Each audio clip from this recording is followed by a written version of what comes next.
কুসুম ধারাবাহিকের আজকের পর্ব। গাঙ্গুলির বাড়িতে হঠাৎ আসা এক অচেনা অতিথি ইন্দ্রাণীকে নিজের সন্তানকে দূরে ঠেলে দেওয়ার পাপের কথা মনে করিয়ে দেন। অন্যদিকে আয়ুমান ও কুসুম জানতে পারে এই রহস্যময় অতিথি আসলে স্বয়ং ঠাম্মা। এমনই আবেগ ঘন ও নাটকীয় ঘটনায় ভরপুর আজকের কুসুমের ধারাবাহিক। পর্বের শুরুতে দেখা যায় গাঙ্গুলির বাড়িতে সেই অচেনা অতিথি ইন্দ্রাণীকে স্পষ্ট ভাষায় জানিয়ে দেয় যে শুধুমাত্র টাকার অহংকার নিজের নিষ্পাপ ছেলে ও পুত্রবধূকে অপমান করে তিনি বড় অন্যায় করেছে। তিনি সতর্ক করে বলেন, ধর্মের কল বাতাসে নড়ে। তাই এখনো সময় থাকতে নিজের ভুল বুঝে ফিরে আসা ভালো। নইলে একদিন আয়ুষ আর কুসুম তাকে ছাড়া বাঁচতে শিখে যাবে। আর তখন তিনি চিরকালের জন্য নিজের সবচেয়ে মূল্যবান শুধু রত্নকেই হারাবেন। এরপর দেখা যায় ঠাম্মার ভাড়া বাড়িতে সকালে আয়ুমানের ঘুম ভাঙে কুসুমের হাতে বানানো লাল চায়ের সুবাসে। কফির বদলে লাল চা পেলেও আয়ুমান কোনো সাক্ষেপ থাকে না, বরং তিনি ভালোবেসে বলেন কুসুম নিজের হাতে যাই তৈরি করে দেয় সেটাই তার কাছে সবচেয়ে প্রিয়।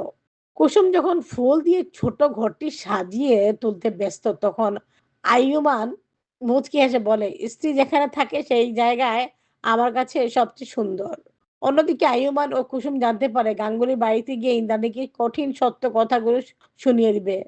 আর কেউ নয়, স্বয়ং ঠাম্মা বিষয়টি জানতে পেরে তারা আতঙ্কিত হয়ে পড়েন। দুজনেই ইন্দ্রাণীকে ফোন করে ক্ষমা চাইতে চান এবং বোঝানোর চেষ্টা করেন ঠাম্মা শুধু তাদের ভালোর কথা ভেবেই এসব করেছেন। কিন্তু ইন্দ্রাণী অন্তত কঠোরভাবে জানিয়ে দেন তিনি কুসুম বা আয়ুমান নামে কাউকে চেনেন না।